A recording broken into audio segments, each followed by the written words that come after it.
Bapak mau jual online bagaimanapun ya silahkan. Zaman Nabi tak ada. Maka hukum asal muamalah itu boleh. Hatta dalat dalilu ala tahrim. Sampai ada dalil yang mengharamkan. Pertanyaannya, ada dalil yang mengharamkan jual beli online? Tidak ada. Kata Nabi, hurrima alaikum bai'u online. Tidak ada. Dalil yang tentang hukum jual beli online, pengharaman jual beli online tak ada. Bahkan Allah menghalalkan, ahallallahu al-bai' wa harrama riba. Allah halalkan jual beli, Allah haramkan riba. Coba bayangkan.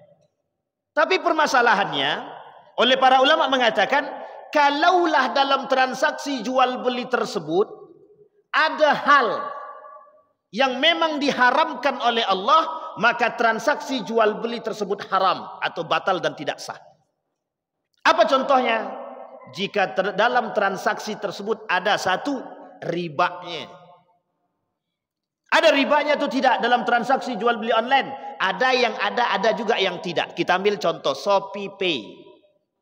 Hati-hati dengan Shopee Pay. COD, hati-hati dengan COD.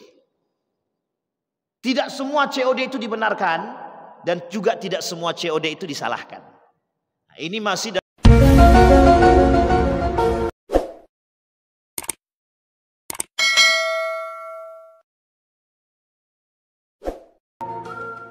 Minasyaitonirrajim. Bismillahirrahmanirrahim. Assalamualaikum warahmatullahi wabarakatuh.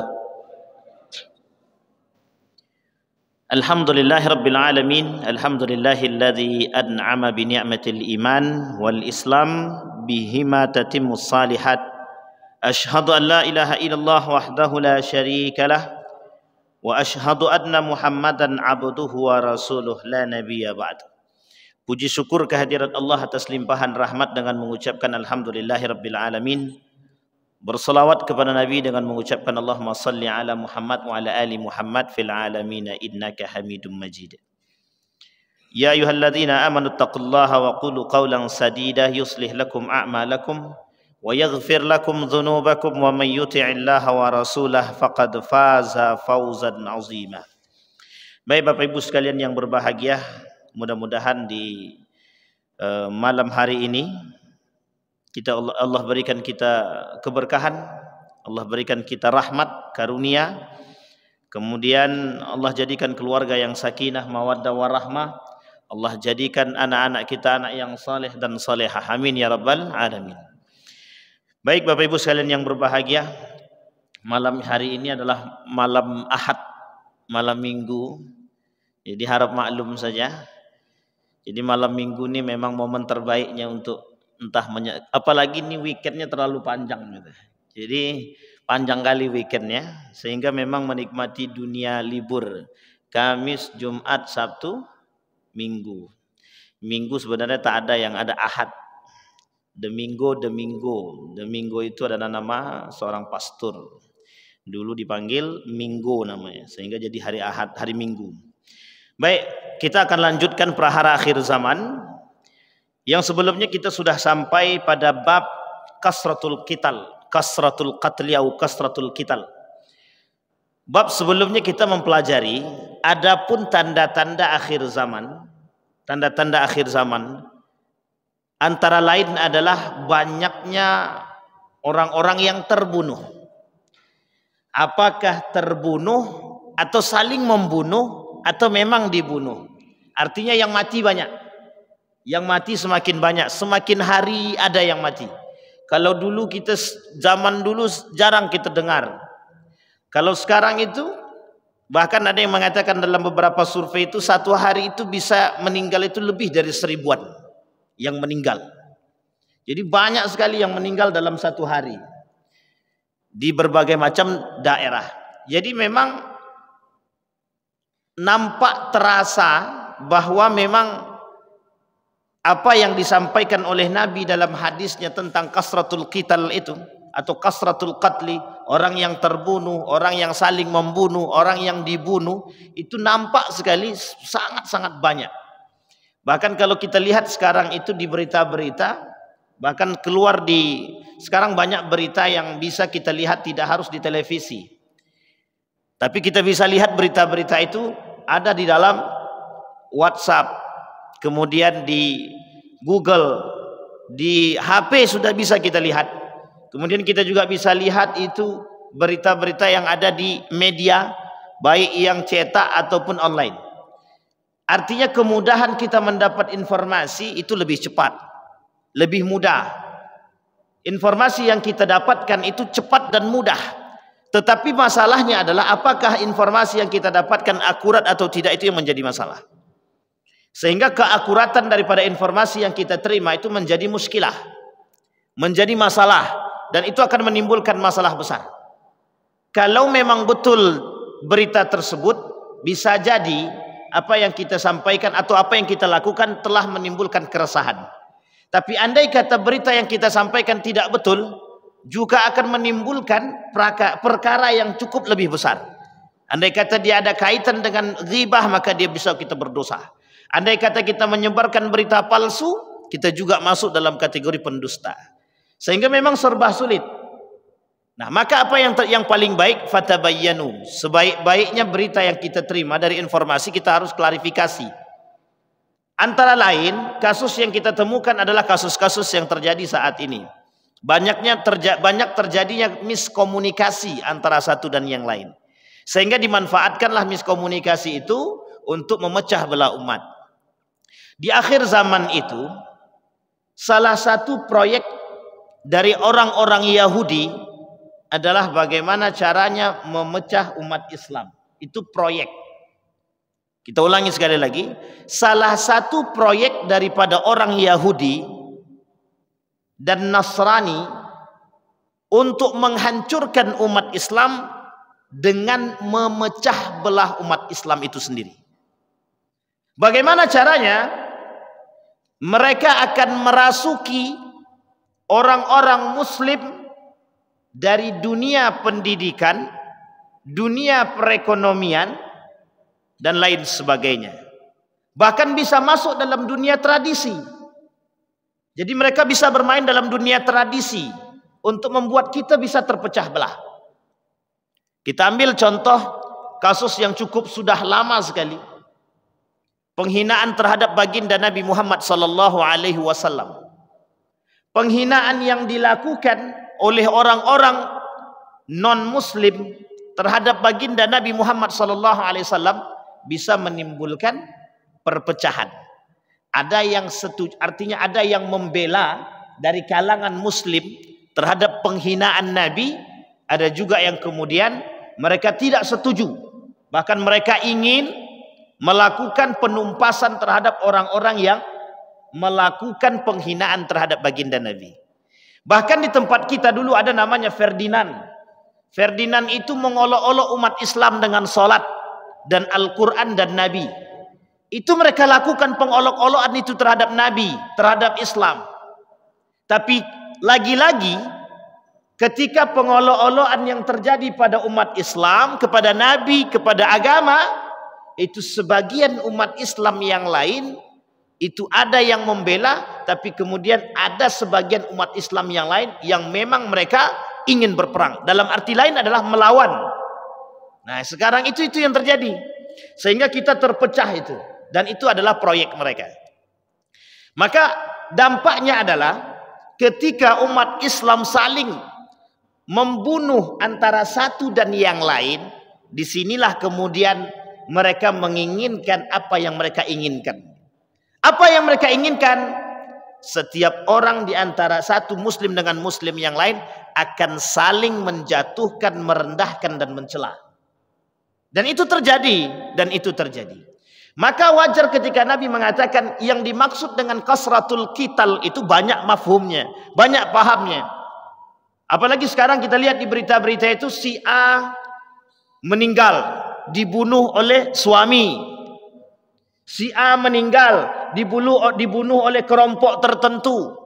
Berita itu masuk, dan setiap hari kita mendapatkan berita-berita orang yang mati, baik karena aspek yang memang tidak diinginkan, pembunuhan, bahkan ada aspek-aspek yang lain. Artinya kasratul qatli, banyaknya pembunuhan, banyaknya perperangan, banyaknya jidal, banyaknya perdebatan yang menimbulkan perpecahan. Coba sekarang kita perhatikan. Kasratul qital sekarang, perperangannya sekarang. Sekarang perangnya bukan lagi perang pakai senjata, tapi sekarang perangnya ideologi. Perangnya perang pemikiran. Antara satu kelompok dengan kelompok yang lain berperang. Tidak ada akurnya dan nggak tahu kapan akurnya itu. Padahal kalau kita mau jujur, mohon maaf, kalau kita mau jujur, ada satu survei yang kemarin kami baca itu. Dari sekian banyak umat muslim di Indonesia terbesar kasus perpecahan antara satu golongan dengan golongan yang lain itu bisa menghebohkan, bahkan melupakan kondisi umat muslim yang sekian banyak. Apa maksudnya? Banyak ladang dakwah kita yang tertutupi karena perpecahan, karena pertempuran. Kita sibuk dalam dunia perdebatan, kita sibuk dalam dunia perpecahan, sementara sekian banyak umat muslim yang belum bisa sholat, masih banyak umat muslim yang belum bisa makan, masih banyak umat muslim yang belum bisa bayar zakat, dan lain sebagainya. Coba bayangkan, pokoknya umat muslim di Indonesia terbesar. Dari 200 juta penduduk lebih, umat Indonesia itu sebagian besarnya, yang paling besar adalah beragama Islam. Tapi bayangkan betapa mudahnya golongan yang besar itu dipecah belah. Dan itu proyek dari kaum Yahudi. Itu proyek.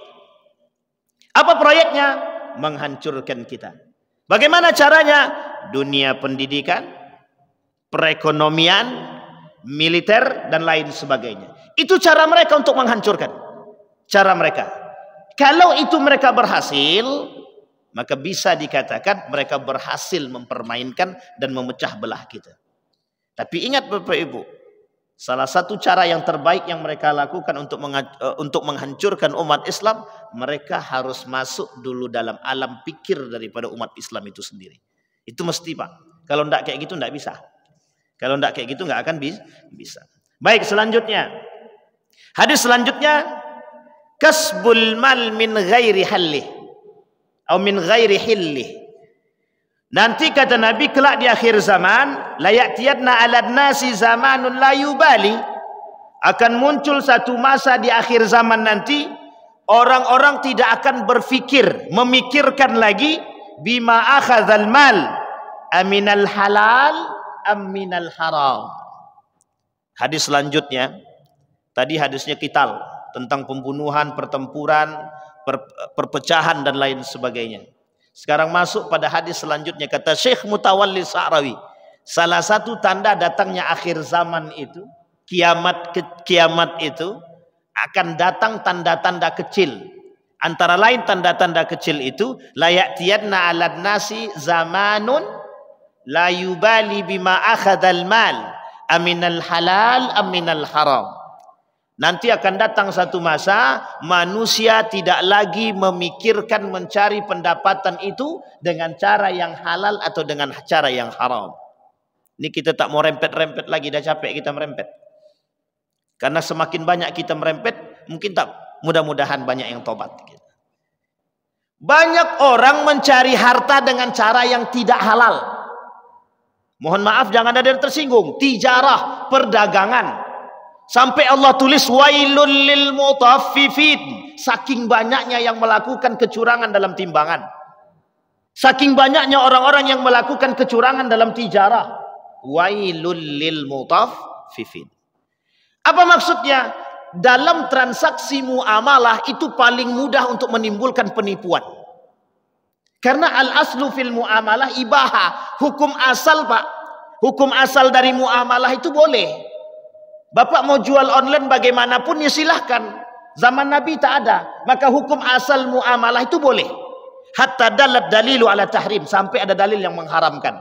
Pertanyaannya, ada dalil yang mengharamkan jual beli online? Tidak ada. Kata Nabi, hurrima alaikum bai'u online. Tidak ada. Dalil yang tentang hukum jual beli online, pengharaman jual beli online tak ada. Bahkan Allah menghalalkan, ahallallahu al-bai' wa harrama riba. Allah halalkan jual beli, Allah haramkan riba. Coba bayangkan. Tapi permasalahannya, Oleh para ulama mengatakan, kalaulah dalam transaksi jual beli tersebut ada hal yang memang diharamkan oleh Allah, maka transaksi jual beli tersebut haram atau batal dan tidak sah. Apa contohnya? Jika dalam transaksi tersebut ada satu ribanya. Ada ribanya atau tidak dalam transaksi jual beli online? Ada yang ada juga yang tidak. Kita ambil contoh Shopee Pay. Hati-hati dengan Shopee Pay. COD, hati-hati dengan COD. Tidak semua COD itu dibenarkan dan juga tidak semua COD itu disalahkan. Nah, ini masih dalam kategori perdebatan para ulama. Artinya ikhtilaf. Kemudian Shopee Pay juga bisa dalam kategori yang diharamkan, ada ribawinya, ada. Kalau ada unsur ribawinya haram. Kalau tak ada unsur ribawinya maka bisa dikatakan mubah. Pertanyaannya sekarang itu banyak sekali yang menggunakan Shopee Pay. Apa hukum Shopee Pay? Hukumnya apa? Masih debatable. Artinya masih para ulama berikhtilaf, berbeda pendapat. Ada yang membolehkan, ada yang memakruhkan, bahkan ada yang mengharamkan secara ekstrim. Hukum itu ada ketiga-tiganya. Berarti kami ikut yang mana, Ustaz? Kami ikut yang mana yang kami senang sajalah. Itu yang tak boleh. Yang tak boleh yang begitu. Cari tahu dulu kebenarannya. Bismillah, i'tikad dalam hati dengan baik, aku pegang yang ini. Itu baru betul. Sehingga kita tahu pengharaman kasus, alasan kenapa diharamkan, alasan kenapa dimakruhkan, alasan kenapa dimubahkan. Jangan main haram-haram saja, jangan main mubah-mubah saja, jangan main makruh-makruh saja. Tidak bisa begitu. Kemudian sekarang ada namanya Shopee Pay Letter. Nah, namanya SPay Letter. Ada unsur ribawinya, ada. Berarti haramkah dia? Haram. Kan begitu? Apa Pak? Itu sebenarnya Shopee Pay Letter itu kita boleh pinjam duit tapi bayar belakangan. Jadi Shopee yang bayar dulu, nanti kita bayar belakangan sama Shopee. Kita pinjam duit sama Shopee. Itu sebenarnya transaksi yang mudah, kemudahan. Kartu kredit ada yang diharamkan, ada yang tidak diharamkan. Sama. Artinya Bapak Ibu sekarang dalam transaksi muamalah, kembali kepada masalah kita tadi, dalam transaksi muamalah banyak sekali unsur-unsur yang bisa menimbulkan keharaman. Karena memang asalnya itu, asalnya mubah. Kalau mubah semua orang bisa berbuat. Contoh, gadai emas, dari tidak ada hukum jadi bisa jadi ada hukum. Jual beli emas, dari tidak ada hukum bisa jadi ada hukum. Ini permasalahannya. Kembali kepada masalah kasus tadi. Makanya banyak orang saat ini, mohon maaf, wailul lil mutaffifin itu banyak sekali. Itu yang kontemporer. Coba kita kembali kepada tradisional. Orang yang masih pakai timbangan, masih banyak kita dapatkan di pasar-pasar itu yang mereka, mohon maaf, jual cabai itu. Masih banyak yang tidak jujur itu timbangannya. Kalau kita tidak punya perhatian terhadap hal demikian, dan kita tidak berani menegur, maka itu kesalahan. Jangan salah, ketika ada timbangan yang salah, kita tidak menegur mereka, maka kebiasaan itu akan mereka lakukan terus-menerus. Oh, nggak ada yang tegur kok. Tapi coba kalau ada yang tegur, mereka akan berpikir untuk melakukan demikian untuk yang kesekian kalinya. Saya ambil contoh yang paling sederhana. Bapak Ibu beli durian atau duku, tertulis di situ 10.000 atau 5.000. Pertanyaannya adalah yang mana yang 5.000, yang mana yang 10.000 itu? Anggaplah duku 5.000. Anggaplah 1 kilo sekarang nih. Kita datang ke situ, kita ambil yang bagus. Rupanya yang bagus 15.000, yang jelek-jelek itu yang dikatakan 5.000. Kenapa tempelnya tempat lain? Yang dituju, yang dibeli yang lain, yang ditunjukkan yang lain. Artinya ada unsur penipuan atau tidak? Kalau ada unsur penipuan dalam hati mereka, dalam diri mereka, transaksi yang mereka lakukan hukumnya haram. Dan apa yang mereka dapatkan masuk dalam kategori orang-orang yang mencari harta dengan cara yang tidak halal. Menipu orang, menipu pembeli, seorang pedagang menipu pembeli, itu hukumnya haram. Dan apa yang mereka dapatkan haram. Coba. Maka bagaimana cara mengharamkannya? Ketika ada dalil yang bisa mengharamkan transaksi dan perbuatan tersebut. Apa contohnya? Contohnya adalah penipuan. Sekarang pertanyaannya, jual beli online rentan penipuan atau tidak? Kalau ada penipuan dalam jual beli online, maka hukum jual beli online tersebut bisa jadi haram. Hukum asalnya apa? Mubah. Mubah. Hukum asal. Tapi karena ada penipuan jadi haram. Hukum jual beli duku apa? Halal. Mubah. Tapi karena ada unsur penipuan, apa yang dia lakukan haram apa halal? Satu. Tadlis namanya. Yang kedua, ketidakjelasan. Anda beli baju di jual beli online, baju yang kita beli tidak sesuai ketika yang kita dapatkan.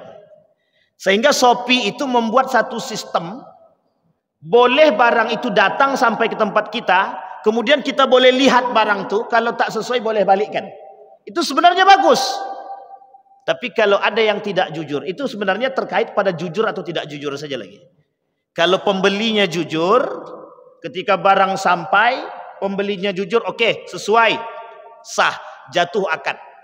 Tapi kalau pembelinya tidak jujur, barang sudah sampai dan sesuai dengan kiriman. Tapi karena dia sudah tak suka dengan barang tadi, dia kata barang ini tak sesuai dengan pilihan saya, jelek dan lain sebagainya, ini ada robeknya, ada koyaknya dan lain sebagainya. Berarti yang salah bukan pembeli. Yang salah siapa? Maaf, yang salah bukan penjual, tapi yang salah siapa? Pembeli. Pembelinya tidak punya adab, pembelinya tidak berakhlak. Yang kayak gini yang salah. Apa bisa membatalkan transaksinya? Transaksi tetap sah, transaksinya tetap mubah, perilaku etik daripada pembelinya yang tidak betul. Yang berdosa siapa? Pembeli. Banyak pembeli yang tidak berakhlak, banyak. Jual gorengan di tengah jalan itu 1.500 masih bisa ditawar. Masuk ke mall satu pun tidak ada yang bisa ditawar. Coba bayangkan manusia kalau pengen mendapatkan sesuatu, dia lakukan, dia turunkan harga orang itu seturun-turunnya. Kalau bisa semurah mungkin dan bangga. Ini karakter kita, Pak. Orang-orang beli barang, kalau dapat barang yang dia beli itu semurah mungkin tuh bangga sekali. Sampai kadang-kadang tidak manusiawi ketika mereka tawar-menawar itu. Hukum tawar-menawar itu sunnah. Sunnah tawar-menawar dalam tijarah itu. Tapi kalau menawar keterlaluan dan berlebihan itu sudah tidak punya etik gitu. Sudah nggak punya etika. Sampai sini paham ya Bapak Ibu ya. Jadi akan ada. Itu dalam transaksi jual beli saja, dalam muamalah saja. Dalam yang lain banyak penipuan yang lain.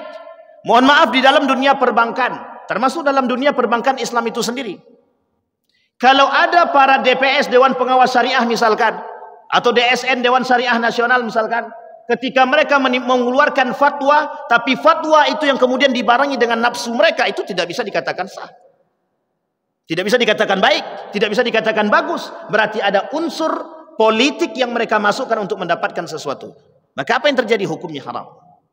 Nah, jadi banyak Pak, cara mendapatkan keuntungan di dunia itu dengan cara yang tak betul itu banyak. Dan itu yang kemudian berkeliaran. Nah, kalau dalam dunia pemerintah sudah kita sering jelaskan itu. Bapak Ibu pengen dapat tempat kerja, harus suap dulu pejabat agar bisa dapat menjadi tenaga kerja, meskipun tenaga kerja honorer. Ini juga tidak bisa disalahkan secara utuh. Kadang-kadang mencari pekerjaan susah, tapi mohon maaf, nepotisme juga sering kita lakukan hanya demi mendapatkan sesuatu. Kadang-kadang kita bisa merendahkan diri kita untuk mendapatkan sesuatu, merendahkan diri kita untuk mendapatkan sesuatu dengan melakukan perbuatan-perbuatan yang tidak diridhoi oleh Allah Subhanahu wa taala. Apa contohnya? Selain daripada korupsi, terima suap. Apa contohnya? Terima proyek. Proyek itu mohon maaf banyak proyek-proyek yang dikerjakan tapi kemudian tidak sesuai dengan apa yang diharapkan. Itu juga zalim. Sehingga mohon maaf, misal proyek pembangunan jembatan. Ditakar barang itu, barang yang mereka beli, barang yang dimasukkan itu bertahan selama 10 tahun. Ternyata ketika dana itu cair, mereka belikan barang yang tahannya cuma 5 tahun. Kira-kira dana yang untuk 5 tahun lagi kemana? Mereka makan. Kalau mereka makan berarti mereka tandanya korupsi. Mereka zalim terhadap siapa? Mereka zalim terhadap diri mereka. Mereka zalim kepada Allah. Mereka zalim kepada pemerintah. Mereka zalim kepada masyarakat. Banyak dosanya Pak. Demi mendapatkan keuntungan. Dan itu banyak terjadi. Dana yang diberikan 500 juta untuk pembangunan. Yang dihabiskan hanya 200 juta. Misal saja. Setelah dilakukan pengukuran itu banyak sekali itu. Setelah dilakukan cek, ternyata barang atau bahan yang dipakai untuk pembangunan itu tidak sesuai dengan apa yang diharapkan. Wah, itu bahaya, itu temuan itu. Kalau di apa namanya itu KPK itu temuan, BPK temuan itu. Sampai di sini paham ya Bapak Ibu ya. Jadi orang akan banyak di akhir zaman, kata Nabi, banyak orang yang mencari harta dengan cara yang tidak halal. Mereka tak berpikir ini halal atau haram, tak berpikir lagi. Dan yang paling banyak adalah perbuatan-perbuatan yang mereka lakukan syubhat kepada yang haram. Jadi dari syubhat kepada yang haram. Ini yang kemudian kita harus perhatikan baik-baik. Kita umat muslim harus memperhatikan kehalalan satu barang yang kita miliki. Kita harus bisa mengatakan keaslian.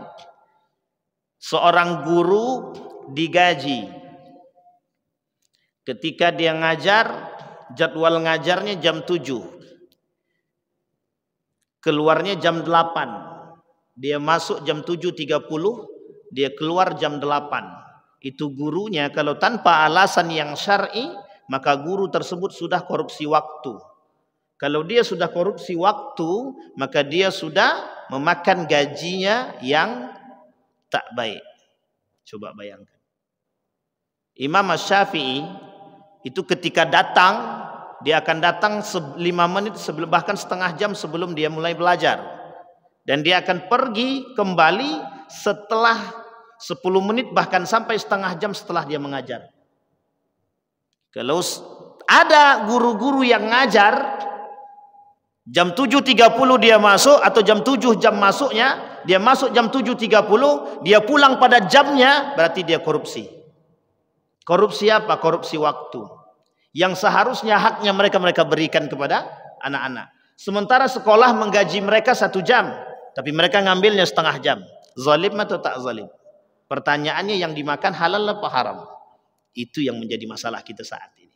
Karena apa? Karena urusan sesederhana ini, cuman 10.000 kok. Bukan masalah 10.000-nya. Di hadapan Allah 10.000 kek, 2 menit kek, 5 menit kek, 1 menit kek, 1 detik sekalipun, di hadapan Allah itu berpengaruh.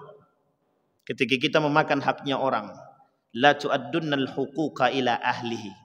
Nanti kelak itu akan dipertanggungjawabkan dan harus dikembalikan kepada mereka yang punya hak. Nah, coba bayangkan Pak. Dan itu termasuk yang tidak baik, termasuk yang diharamkan. Bahkan sebagian ulama mengatakan ada yang memakruhkan, ada yang mengharamkan. Dan itu tidak bisa ketika kita makan, kita disebut dengan makan gaji buta, itu namanya. Itu banyak Pak, mohon maaf, itu banyak sekali. Bahkan pekerja-pekerja, mohon maaf jangan ada yang tersinggung, itu tenaga kerja itu masuk jam 7, baliknya jam 8, 1 jam tok masuknya. Padahal jam kerjanya dari jam 7 sampai jam 4 sore. Itu mereka masuk jam 7 sampai jam 8 saja, itu banyak. Dan mereka memanfaatkan waktu itu bukan untuk kerja. Coba bayangkan. Kalau kita mau jujur, begitulah kondisi kita saat ini. Sehingga Nabi paling tidak suka dengan kenyataan seperti itu. Nabi paling tidak suka dengan keadaan seperti itu. Tapi sudah disampaikan oleh Nabi, kelak akhir zaman keadaan itu akan terjadi. Yang keberapa tadi itu? Hadis selanjutnya. Sampai di sini paham ya Bapak Ibu ya. Banyak orang yang tidak memperhatikan itu. Tak dia perhatikan. Halal sudah tidak diperhatikan, apalagi berkah. Orang kalau sudah tidak memperhatikan kehalalan, maka dia tidak akan memperhatikan keberkahan. Dia tak mikir yang dia makan. Suatu ketika Umar bin Khattab bertemu dengan seorang pemuda. Bertemu dengan seorang mungkin bapak-bapak lah. Ketika ketemu, Umar bin Khattab lihat, loh perutnya kok buncit. Apa kata Umar bin Khattab? Apa ini, kata dia. Ini bukan menghina orang-orang perut buncit. Saya juga agak buncit sedikit lah. Ini bukan menghina, tapi itu kenyataan Umar bin Khattab. Apa kata Umar bin Khattab? Kuruskan, kata Umar bin Khattab. Kenapa begitu? Kenapa harus dikuruskan? Karena itu akan membuat engkau susah bergerak, akan membuat engkau susah sholat, akan membuat engkau susah ibadah. Bisa jadi apa yang kita makan tidak halal. Begitu kan sama Umar bin Khattab. Sedih Pak. Kalau masalah perut buncit begitu. Nah, tapi sampai di sini paham ya Bapak Ibu ya. Kita yang tahu, kita yang harus memulai. Karena kita yang tahu, kita yang harus memulai. Kita yang harus bisa menjadikan hadis-hadis Nabi ini kita tanamkan dan kita amalkan dalam kehidupan. Kadang banyak orang yang mendengarkan tapi sedikit yang mengamalkan, dan itu konteksnya Pak, itu keadaannya. Seorang surveyor melakukan survei di Indonesia. Dia tuliskan, saya lupa apakah masih ada atau tidak, kita coba cek hasil survei beliau. Itu beliau tuliskan, kemudian saya save itu. Apa beliau kata? Di Indonesia ini umat muslimnya banyak, terbesar di dunia. Kata beliau, umat muslim di Indonesia terbesar di dunia. Ini surveinya, kita bacakan. Umat Islam di Indonesia yang sudah menunaikan sholat 5 waktu dan selalu dilaksanakan secara berjamaah hanya 2% saja dari jumlah umat muslim di Indonesia. Coba bayangkan, 2% dari jumlah kita Pak, umat muslim di Indonesia, yang sholat 5 waktu, tepat waktu, datangnya tepat waktu, dan sholatnya berjamaah. Itu cuma 2% saja. Umat Islam di Indonesia yang sudah menunaikan sholat 5 waktu dan sering berjamaah baru mencapai 7,7% saja dari jumlah kita. Coba bayangkan Pak, ini masalahnya apa? Masalahnya adalah berkah atau tak berkahnya kah keislaman? Bukan masalah itu. Masalahnya di mana umat muslim yang banyak itu tidak lagi punya perhatian terhadap agama itu sendiri. Sehingga mereka meremehkan, umat muslim itu sendiri yang meremehkan agama, nilai-nilai agama. Makanya wajar kita katakan dari awal-awal dulu, kita katakan Islam itu tumbuh, Islam itu bangkit, Islam itu datang karena keasingan. Orang menganggap Islam itu asing, agama baru, maka Islam akan kembali dengan keasingan. Bada al-Islam gharib wa sayaudu kama bada al-gharib. Dia mulai dengan keanehan, dia muncul dengan keanehan. Orang menganggap Islam itu aneh dulu. Bahkan yang masuk Islam cuman Siti Khadijah, Nabi dan Siti Khadijah, kemudian Abi Bakrin Siddiq. Tidak ada yang mau masuk Islam. Aneh di telinga mereka agama baru, agama yang dibawa oleh Muhammad. Tapi kemudian kelak di akhir zaman agama itu akan kembali dalam keanehan. Aneh bagi siapa? Bagi umat muslim itu sendiri. Kenapa? Karena banyak di antara umat muslim yang tidak mau menegakkan nilai-nilai agama. Coba bayangkan, mereka anti dengan kehalalan itu. Dikit-dikit halal haram apaan sih? Lama-lama label halal itu bisa dihapus itu. Bisa atau tak bisa? Bisa. Kalau sudah negara kita sudah menjadi sekuler, yang sifatnya kehalalan dan keharaman bisa dihapus. Dulu sudah punya wacana itu untuk menghapuskan label halal. Tapi alhamdulillah Majelis Ulama Indonesia mempertahankan. Kemudian umat Islam di Indonesia yang sudah menunaikan sholat 5 waktu dan kadang-kadang berjamaah baru mencapai 29,2%. Tidak sampai 50%. Masjid di mana-mana. Bahkan ada satu kota itu dengan julukan kota 1000 masjid. Bahkan kota 1000 penghafal Quran. Mungkin di kota itu bagus. Di Tembilahan itu bagus alhamdulillah. Tapi kalau sampai di luar itu kita tengok, ada yang sholat, mohon maaf itu di sholat subuh, kadang zuhur, itu yang sholat mungkin hanya satu shaf. Alhamdulillah kalau ada satu shaf. Bahkan mohon maaf ada juga yang masjid memang tidak menunaikan sholat karena tak ada jamaahnya, tidak ada muazzinnya. Itu kita temukan Pak, masih ada di Provinsi Riau ini satu masjid yang tidak ada muazzinnya, tidak ada makmumnya, tidak ada imamnya. Bahkan ketika sholat 5 waktu tidak ada azannya. Coba bayangkan ketika satu kampung tidak ada nidaul azannya, itu bagaimana itu? Itu tinggal tunggu kapan dihancurkan oleh Allah saja itu. Dan yang salah siapa? Satu kampung itu salah. Kalau ada ustadz di situ, ustadznya paling besar dosanya di situ. Kalau ada ustadznya di situ, maka dari kampung itu ada ustadznya, maka ustadznya termasuk yang paling besar dosanya. Baik, selanjutnya. Yang selanjutnya, at-takalib 'alad dunya, at-takalibu 'alad dunya. Kata Nabi, la ya'tiyadna 'alad nasi zamanun qulubul a'ajib. Hubbud dunya sunnatuhum sunnatul a'rabi. Ma atahum min rizqin ja'aluhu fil hayawan. Yarawna al-jihad darara wal zakatu mughraman. Nah, ini sudah jelas ini. Jumlah penduduk Muslim di Indonesia, kapan-kapan boleh dicek tuh datanya, saya lupa juga datanya. Pokoknya terbesar di jumlah umat muslim terbesar di Indonesia. Indonesia termasuk penganut agama Islam terbesar di dunia. Tapi zakatnya itu tidak sebanding dengan jumlahnya. Zakatnya itu tidak sebanding dengan jumlahnya. Basnas, kita bahkan punya Basnas, Badan Amil Zakat Nasional.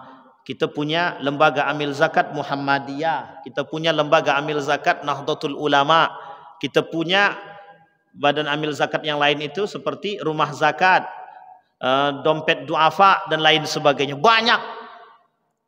Tapi pertanyaannya adalah, sebanyak itu umat muslim, kenapa zakatnya belum bisa berimbang? Karena masih banyak orang kaya yang tak mau bayar zakat. Itu masih banyak. Masih sangat banyak. Dulu seorang Dr. Irfan itu, anak daripada Syauqibik itu, Dr. Irfan Syauqibik, anak daripada Didin Hafiduddin, dulu pernah datang ke Indonesia. Dia kata bahwa itu seorang pakar zakat mengatakan demikian. Apa kata beliau? Di Indonesia ini umat muslimnya banyak, tapi zakatnya tak seimbang daripada, bahkan dia kata tak lebih dari orang-orang muslim yang bayar zakat tidak lebih daripada 50%. Tak lebih dari 50%. Itu yang bayar zakat. Pertanyaannya, kemana yang lainnya itu? Makanya wajar kemiskinan terus bertambah. Kenapa demikian? Karena orang-orang kaya menganggap ketika mereka zakatnya diambil dari mereka, mereka takut miskin.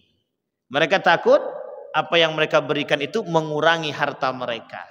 Padahal tidak mana pusat min sadaqatin, tidak akan berkurang sedikit pun dari apa yang kita sedekahkan, baik zakat, infak, sedekah, itu tidak akan berkurang sedikit pun. Tapi kata Nabi, kelak di akhir zaman ada orang-orang at-takalib alat dunia. Mereka dikuasai oleh dunia, dikuasai oleh dunia.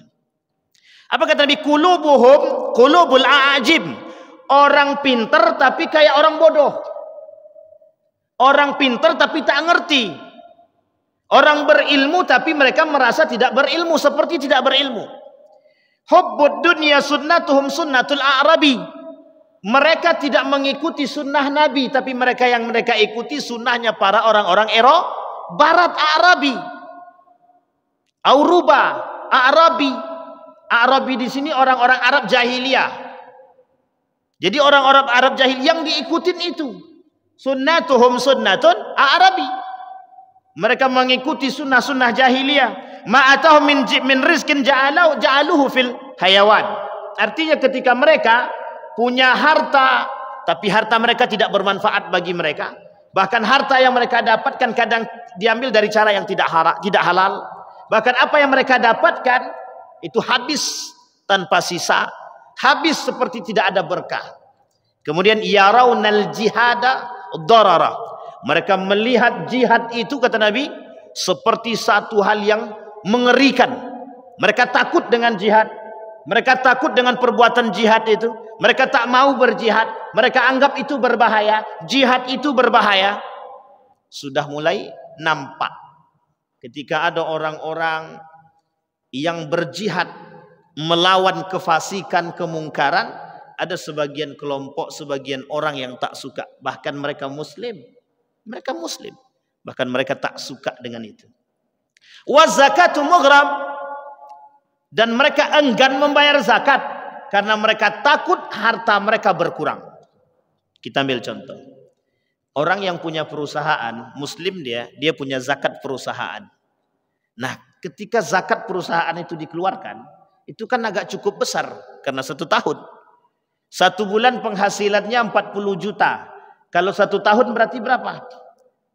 40 juta kali 10 udah 400. Berarti 480 juta. 480 juta. Coba bayangkan ketika dia harus mengeluarkan zakat perusahaannya. Minimal berapa yang harus dia keluarkan dari 480 juta? Minimal yang dia keluarkan 50 juta. Bayangkan. Ketakutan. Mereka anggap itu besar sekali. Padahal tak sebanding dengan apa yang dia dapatkan. Gaji seorang anggota dewan gajinya saja bisa 30 juta. Tapi karena ada orang-orang yang ketakutan tidak mau bayar zakat, Itu dia hitung-hitung dulu. Bagaimana cara dia hitung? Hutang. Hutang pada bank berapa?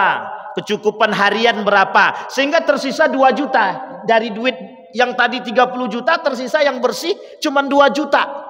Kalau 2 juta yang dihitung bersihnya untuk bayar zakat 1 tahun tidak sampai dan dia belum berhak untuk menerima zakat. Maka kata Yusuf Qaradawi, yang bagus itu adalah semua totalkan. Kalau 30 juta kali 1 tahun berapa? 300 lebih. 300 juta, 360 juta dalam 1 tahun. Kira-kira dia layak bayar zakat apa tak layak? Sementara layak bayar zakat itu hanya ketika 1 tahun itu 86 juta. 86 juta. Andai kata dia pendapatannya 86 juta selama setahun, di atas itu maka dia harus bayar zakat. Tapi orang akan cari alasan untuk tidak bayar zakat dengan caranya mengurangi. Oh, saya punya hutang. Hutang bulanan ada. Masih ada 4 tahun. Sehingga itu kalau itu yang diterus-teruskan setelah 4 tahun, nanti dia beli mobil lagi, ngutang lagi, kapan zakatnya kalau begitu? Dan itu dalih agar mereka tidak bayar zakat. Dalih untuk agar mereka tidak bayar zakat. Dan itu banyak sekali. Baik Bapak Ibu sekalian yang berbahagia. Begitu yang kita temukan. Itu yang kita dapatkan keseharian. Sehingga orang-orang mereka menganggap rendah, menganggap biasa, menganggap itu bukan nilai-nilai agama. Padahal hukum yang terbangun di situ banyak sekali. Hukum-hukum sosial, hukum agama, nilai kemanusiaan terbangun. Bayangkan ketika kita bayar zakat dan zakat yang kita berikan bisa membuat para kaum du'afa itu tersenyum. Tidakkah kita bahagia? Kalau kita tak bahagia berarti kita bukan manusia. Ketika kita mampu memberikan orang tak mampu dan mereka bisa tersenyum dengan makanan yang kita berikan, oh itu indahnya bukan main. Tapi kalau kita tidak senang dengan orang yang tidak mampu, tak senang kita sudah tak mampu dia, kemudian kita kasih, ada orang kasih makan dan kita tak senang, yakinlah itu bukan manusia itu. Karena siapa mereka itu? Itu yang disebut dengan balhum adal, lebih parah daripada binatang. Binatang saja punya rasa simpati dan rasa sayang. Ini manusia nggak punya rasa sayangnya. Baik. Terakhir yang ingin kita sampaikan. Kata Nabi, kelak di akhir zaman akan muncul kelompok ya'kulul qawi ad-dha'if. Ini agak berat mana? Ini karena ini hadisnya, tapi saya bacakan saja. Nanti kata Nabi, kelak di akhir zaman itu akan muncul orang-orang kuat menindas orang-orang lemah. Kita terjemahkan. Kata Nabi, kelak di akhir zaman itu orang-orang kuat akan menindas orang-orang yang lemah. Apa maksudnya? Dakhala alayya Rasulullah sallallahu alaihi wasallam wa huwa yaqul, ya Aisyah, qaumuka asra'u ummati bihi lahaqan. Kata Nabi, ketika Nabi masuk ke dalam rumah, ini Aisyah. Kemudian Nabi berkata kepada Aisyah, ya Aisyah, umatmu, kaummu akan lebih kuat, akan mendapatkan kekuatan. Tapi kemudian kekuatan yang mereka miliki bukan untuk membela yang lemah, tapi justru akan melakukan penindasan terhadap yang lemah. Sekarang pertanyaannya Bapak Ibu, kita mencoba menarasikan keadaan saat ini. Berapa banyak orang-orang yang tidak mampu itu tidak mendapatkan kekuatan ketika mereka berada di dalam hukum. Sekarang berapa banyak, mohon maaf jangan ada yang tersinggung dari para pengacara. Berapa banyak pengacara-pengacara yang membela bukan kaum du'afa tapi justru mereka yang berduit. Kalau mereka mau jujur. Padahal orang-orang yang tak mampu, orang-orang yang lemah berhak mendapatkan pertolongan. Sekarang kita mau bantu orang, kita milih-milih. Kita bantu orang tuh pilih-pilih. Sehingga mohon maaf itu memang yang lemah memang harus lemah, tidak boleh dikuat-kuatkan. Kalau yang lemah jadi kuat, maka yang lemah jadi kuat, maka dia akan balik menindas. Ini yang susah. Pola pikir seperti itu yang harus dirubah. Harusnya kita bangga membantu orang yang lemah, tapi sekarang tak.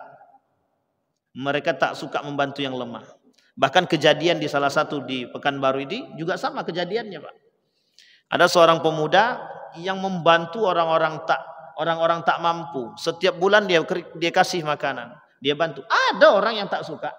Kemudian dia dikudeta dari ketua masjid sehingga tak ada lagi gerakan itu. Apa yang terjadi? Beberapa orang-orang tak mampu tadi datang ke rumahnya kemudian meminta. Apa yang bisa dia kasih? Tak ada lagi. Kadang-kadang kita berpikir betapa sulitnya untuk membangun, betapa sulitnya untuk mengangkat kembali orang-orang yang tak mampu. Kita cuma pengen mereka bisa makan. Mereka, orang-orang yang lemah dan tak mampu ini cuma berpikir satu saja. Bagaimana kami bisa hidup hari ini dan yang akan datang. Sementara orang-orang yang kuat, yang punya harta, yang punya kekuasaan yang kuat itu, mereka tidak berpikir demikian. Tapi yang mereka pikirkan bagaimana mereka usaha mereka bisa bertahan sampai seterusnya. Tapi tanpa berpikir bagaimana mereka melihat orang-orang yang di bawah mereka. Makanya bahasanya sederhana, penindasan terhadap kaum lemah. Bayangkan, pencuri ayam, pencuri sendal, itu tidak seimbang dengan mereka yang korupsi bermiliar-miliaran. Seorang nenek curi ayam hanya untuk makan, curi beras hanya untuk makan. Makanya cerdasnya Umar bin Khattab ketika ada seorang pemuda yang mencuri, seorang ibu-ibu yang mencuri, dia cari tahu apa sebabnya mencuri. Sehingga ketika dia tahu sebabnya mencuri, dia datang ke rumah orang yang ada di sekelilingnya, ternyata mencuri hanya karena pengen makan. Dia lihat rumah di sekitarnya, ternyata rumahnya megah-megah. Dia datang ke rumah yang megah-megah, dia ambil dari mereka itu infak daripada mereka yang kaya. Dia berikan kepada orang tadi. Kalau sekarang tidak, mencuri ayam bisa 5 tahun, korupsi bisa 1 tahun. Padahal ketika mereka korupsi yang tersiksa ribuan manusia. Tapi ketika mencuri 1 ayam yang disiksa siapa? Hanya orang yang punya. Keterbalikan. Begitulah keadaan kita saat ini, Bapak Ibu. Tapi yang ngomong Nabi. Kata Nabi, ya'kulul qawi ad-dha'if. Kelak kata Nabi akan muncul orang-orang yang kuat menindas orang-orang yang lemah. Siapa penolong mereka? Kita, Pak. Siapa penolong mereka? Yang beriman, yang sadar, yang tahu, yang ngerti. Kalau kita mengerti, kita yang harus. Kalau kita tak mampu, kita cari cara bagaimana kita bisa membantu orang lain. Bukan menindas.